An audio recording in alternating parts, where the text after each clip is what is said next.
God in the S.E.E channel, and make an adjustment here. Finally got this thing in horizontal. Got it figured out from last week.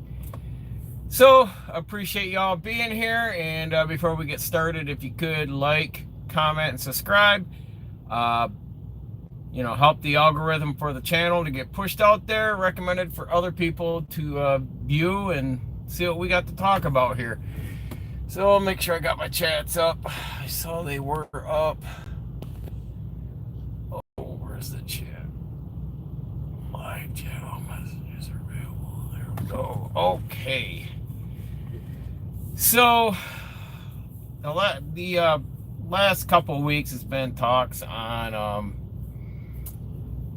English proficiency and what the DOT needs to do with trucking it out here. So a couple of the channels I follow in economics, one thing's for sure, we're gonna have a disruption here coming soon. As you know, over the weekend, things, the de-escalation and the forward move of, we didn't want to decouple, according to China and us. So Besant and the what's the other guy's name? Jameson Greer. He is the trade representative for the U.S. Basically, they sat down in Switzerland with everyone from China, and they got everything de-escalated. They're talking. They're going to put things on hold, and if it needs to go to 90 days, and if it needs to go more than 90 days, they'll kick the can down the road, as typical as governments are. But they're going to start going into talks. The 145% has come down. I'm going to take my glasses off. It's been really bright and sunny today. The 145% tariffs did come down. The duties are going to go from 20 to 30%, though. A lot of that's going to be on, existing stuff. Hedged on duties. The big thing is the EV cars, steel, and stuff like that are still going to see a 30% duties coming into our ports, and China's going to do a 20. Now, China has also said that we are slashing our tariffs from 145 to 30%, which is the duties. And then China is going to go from 125 down to 10. So that's what they're basically earmarking right now to get things moving and going, so they can have these discussions. Because obviously, as you know, everyone is taxing the crap out of us. So our exports aren't hitting their shores, not hitting their shelves. But we're keeping the duties or taxes down so low here that everything's coming in cheaply. And what we need to do is, we do need to feel economic pain. We do need to have a higher taxes to incentivize businesses to be here and be in a state where they can be competitive and profitable in making stuff, because we are fighting as a first world nation with high wages, high expectations. We just have a lot of entitlement in this country alone, but the Western nations have so much entitlement with just the way our living is. So I've been saying it right along. We need to lower our standards.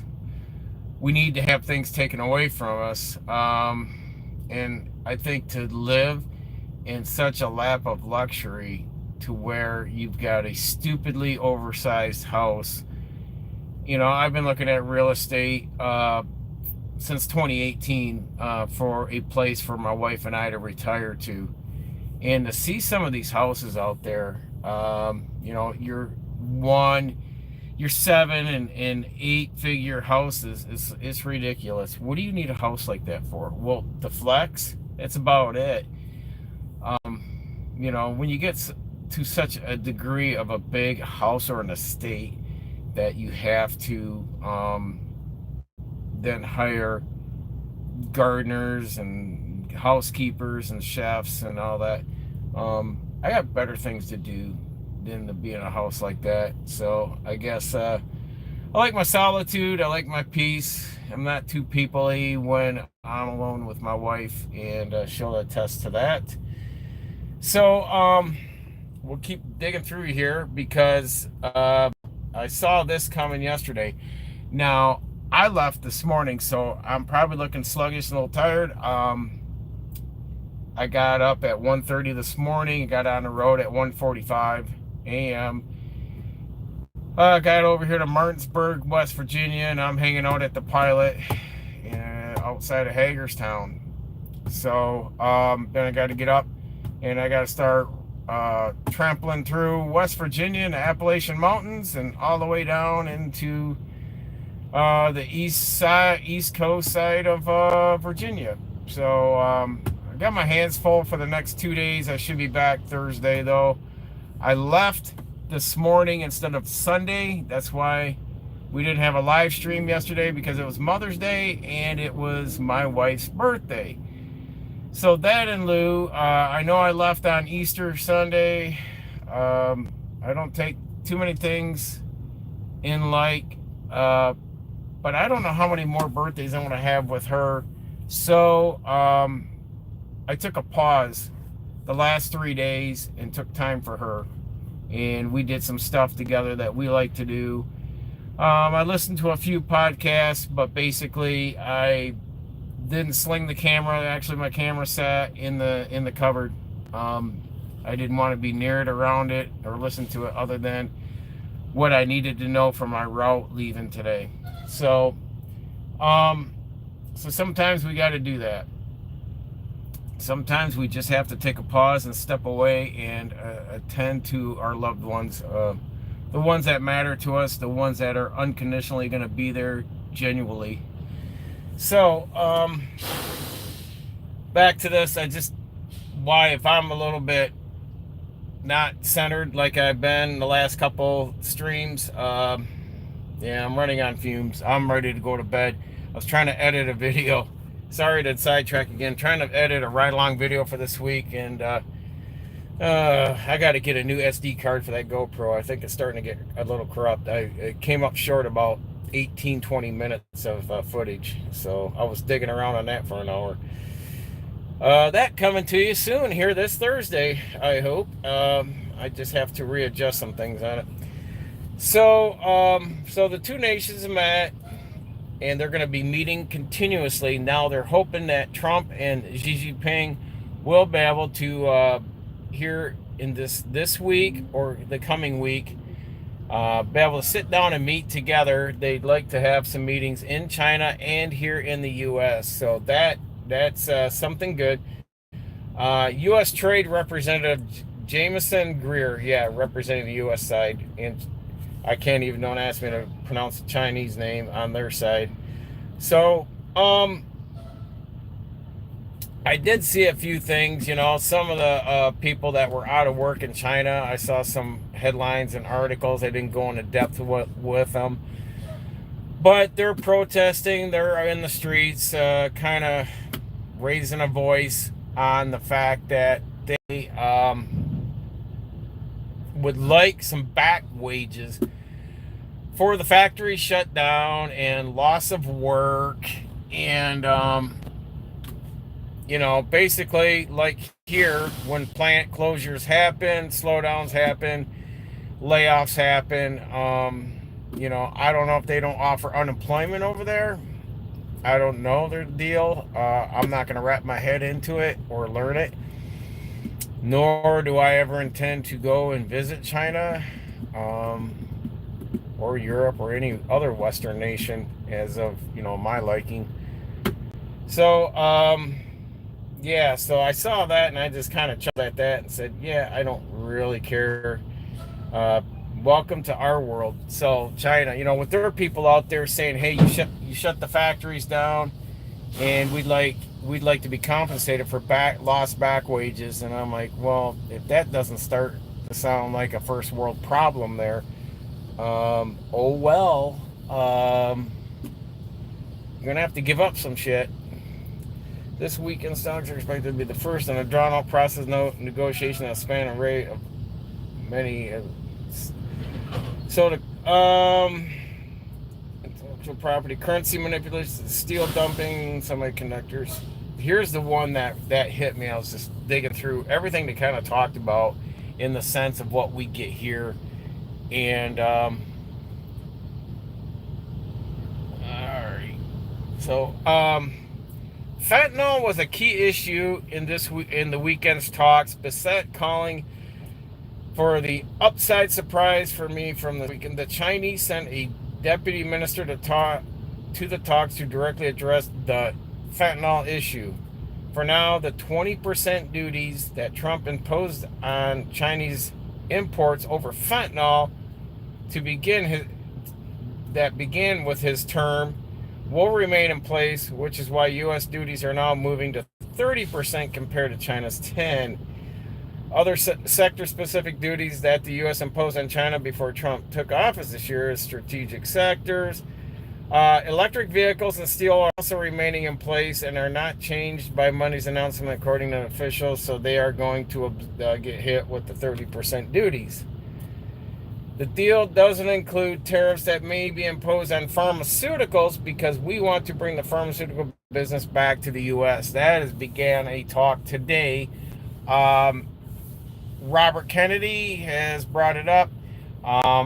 Enough is enough, where I've had friends that have retired, have snowbirded down, say, southern Arizona, Tucson, Corpus Christi, Texas, stuff like that. But they had told me, this was like 20 plus years ago, they said, yeah, when I needed my Coumadin or my Lasix or my statin drugs, they would just go up to the border crossing, park their car, walk over to Mexico, get their meds.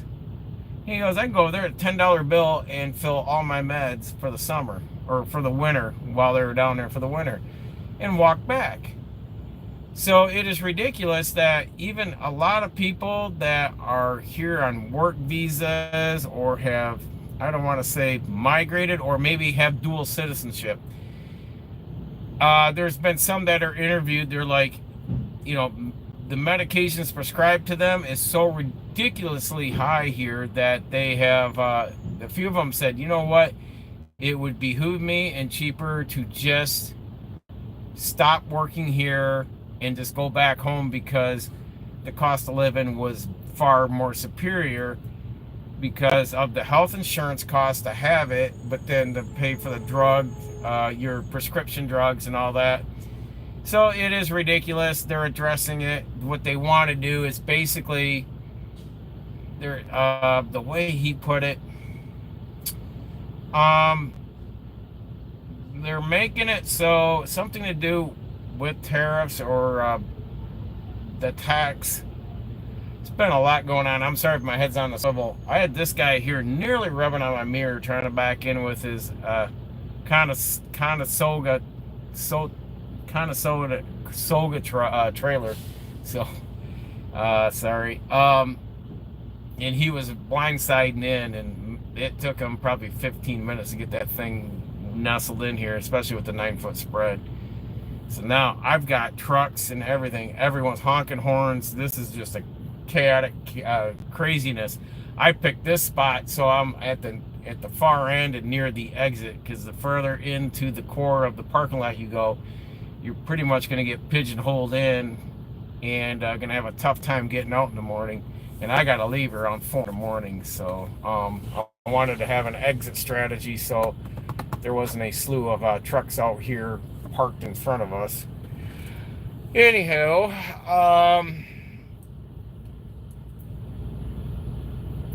Bissett said we have identified 5 or 6 strategic industries and supply chain vulnerabilities, and we will continue moving towards U.S. independence or reliable supplies of allies in those sectors. But they want to bring, especially pharmaceuticals. What they're trying to do is offset the pharmaceuticals. So some of these duties, oh, now we got the police in here. So this will be interesting with his lights on. Someone didn't know. But they're going to offset it to where, these exports of pharmaceuticals, they're going to balance it out so the prices are going to come down. That is yet still to be coming in the discussions ahead, so look for that. And that's going to come from the Kennedy, what is he in, the not Homeland Security, Health and Human Services. So anyhow, they are addressing that as we speak, because they don't want, we should not be designing and doing the R&D on the drugs, but China's making them and then shipping them back here. So I think enough's enough on that. I do not take any medications whatsoever, and come hell or high water, will I? It's just the way it's going to be. I do more of the followings of Dr. S.E.E, and I'll take my chances with the holistic side than I will with the Western medicine, theoretical medicine that is not factual back-based. So there's my 2 cents. So knowing that and listening to it last night, slept for a little bit, got on the road and was listening to all nights, people around the country, around the world, this is going to make a change. Wall Street, and everyone was predicting Wall Street's going to rip, and it did today. It went up to, what was it? Not there. Come on. I hit you. Where were you? Right there. Stop it. You turd. There it is. Stock market jumped. So it went up like 2.8%. So it was 1,100 points that the Dow went up today. The NASDAQ went up significantly. God, what was it? 3.8. Man, where you at? Yeah, 2.8 on the Dow. 3.3 on the S&P. And the NASDAQ went up 4.3. So any losses or gains, and the big gains, are dating back to like March 3rd of this year. So for what, 2 months, the losses and all that, and people worrying about their retirement portfolio or their investments, what have you. They're getting all that back, and I think they will continue through this week. And so for the 90 days, they just plan on seeing this thing rip. The U.S. is dropping its due to yep. So the investors are jumping into the shares of the big tech mega caps that were bruised by the trade wars. AI chip leader NVIDIA popped more than 5%. Amazon, Apple, Tesla also surged this today. So basically, it's been, everyone's starting to gain what they've been losing the second quarter of this year and the end of the first quarter. Now, with all this news and all this tidbits, I put the links to these 2 articles. Yahoo Finance does a pretty good job getting a straight shooter on this stuff. But now comes what I've been connecting the dots with different podcasts, and I'm starting to hear, and I'm starting to put together what may be coming, and that is a COVID 2.0. A pandemic? No. But what happened during COVID? Well, during that scamdemic, we shut everything down, locked everyone at home, and no production, no nothing went on. And then when they decided to open the world up and get things moving again, things trickled, spit, and sputtered to get going. That's manufacturing, that's shipping from overseas, through the air, on rail, on truck. The supply chain broke it. They broke it. And so now you're disrupting with the trade wars. China has now shut down their production again, not fully, but a good percentage of their production output out there has either scaled back or shut completely down. Now with that, there's been hardly anything coming in the ports, and what has been coming in on containers has only been a 25-30% volume on a ship. So they expect, again, supply chain disruptions, just like we went through 4 or 5 years ago. We're going to see that again. So even if China and us in 90 days say, hooray, we're back, we're back to playing ball, everything's rolling good. Now you got to fire up the big machine, you got to pump production, everyone's got to get back into the work scheme, all this and that, getting things loaded on ships and getting it shipped over here. With that, we're going to see a long drawn out delay in receiving goods. So the goods we do have warehoused and stocked up will probably run out before the front side of that ramp back up production hits our shores and starts getting trucked in back into inventory. So look for when. I haven't heard yet. I think the one thing I can put together is this. They're saying September, October. If this deal hadn't gone through this weekend, we would have been seeing the hurt locker hitting us hard September, October with bare shelves and depleted inventories right across the board. So I think this may be a reprieve. There's going to be price adjustments because Trump's not laying off tariffs or anything. He is going to implement tariffs, but they're going to agree that our tariffs are going to be at least 2 to 3 times higher than it was before he came back in. So he's going to at least get that shoot to still push for leverage to get manufacturing and businesses going here, and to definitely get pharmaceutical to knock off their shit in this whole profit margin. How much profit do you need? You can only build so big of an effing ship, to have a yacht as a executive or CEO of a company. And it just cracks me up that in the end, all these people that are working for these corporations are still making peanuts. And if they're making great money, why are the $2,000-$3,000 cars is about all they're equivalent to? They're going for $40,000-$50,000, and these people are having to take out 7+ year loans on cars now. It's just getting to be ridiculous. I think that's something that needs to be addressed too in some due time. Is these companies just getting greedier and greedier and want more and more and more profit. Shareholders, whatever they're trying to appease, but it's gotten out of control, and I definitely would like to see some. I don't want to say government getting in and regulations, but I think at some point companies are going to need to fail. We're going to need to how do I want to say, not bail out these companies, and if they get over leveraged or hurt, let them fail.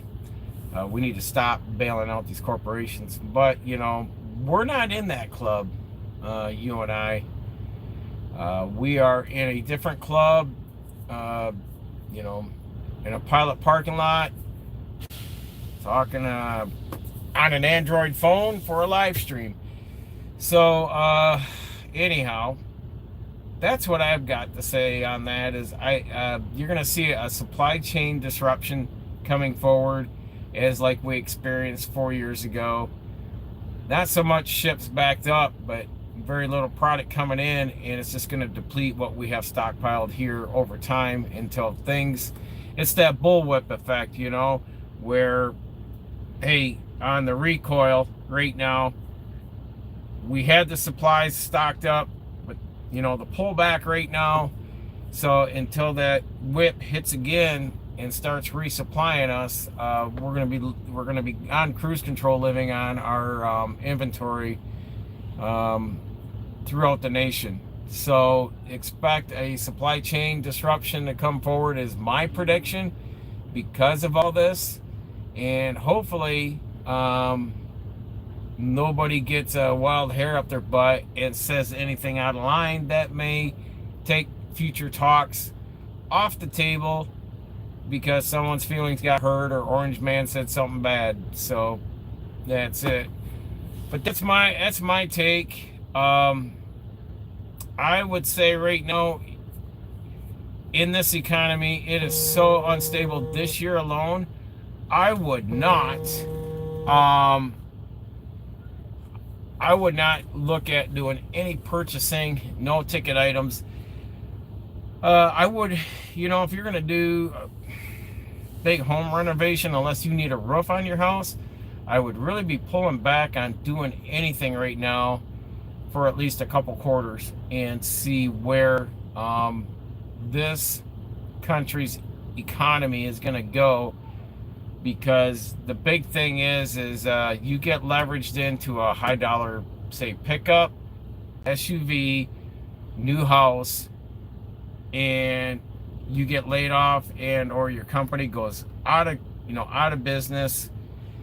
And that's just it, is, well, hey, I can get a job across the street, like for me, driving truck, I can drive, because I drive anywhere in the country. The problem is a lot of people that are working like manufacturing, they may have to sell their home and relocate another town or another state. So what I'm saying on all that is, don't get yourself pigeonholed to where you may have to sell that new house. You may be stuck with a new car payment and being laid off, or your company going out of business. So keep that in mind. Be very conscious and cautious going forward. I know we're keeping our head on a swivel. I'm looking at numbers every day. I'm looking at the markets. So, and I think everyone should right now. But anyhow, folks, that's all I've got today. I'll see if I can get another stream out later this week. Maybe Wednesday or Thursday. Detailing, and see, I got a lot of my other businesses. They're doing really well. Business is picking up. I talked to my distributor for my detailing business, so he's back on board with me, because he knew with my wife's surgeries and that and some stuff last year, I just said, hey, I'm backing off on it because I needed to focus on her health and stuff at home. So phone's been ringing, things been kind of coming on, or coming up. So I'm looking forward to that, and I'm blessed. This is still staying busy, so I'm out here. I could have left yesterday. I elected to stay home and be with her. So it wasn't anything that the company did. It was just me, and I let them know Friday. So, but anyhow, I appreciate y'all being here. If you catch this after the stream's over, again, please like, comment, subscribe. Really help out the channel. Good things are always going to be coming this way. I'm keeping my head on a swivel and trying to just bring my perspective of what I see, like I said, with these trade talks and what it may lead to having a disruption in the supply chain. I don't think as strongly as it was during COVID, but I think we're just going to see a hiccup. Could be a quarter of it. When I say a quarter, one fiscal quarter, so 3 months, maybe 2. Who knows? It just depends on how far these talks can get done, go and get what can be done and accomplished, so everyone's happy at the end of the day, and we can just pick up and start doing business as usual again. When that comes, well, if I hear about it or if I see that things are ironing out, we're almost getting right back running at a maintenance level or a basal level of the economy, but maybe tariffs and taxes will be a little higher. so be it. It's just going to be the probably like they've been saying, which is getting to be an old saying, is a new norm. So expect higher prices on stuff going forward, though. That I do expect. So anyhow, folks, stay safe. Continue educating yourself. Knowledge is learned, not taught. And we will see you all in the next video.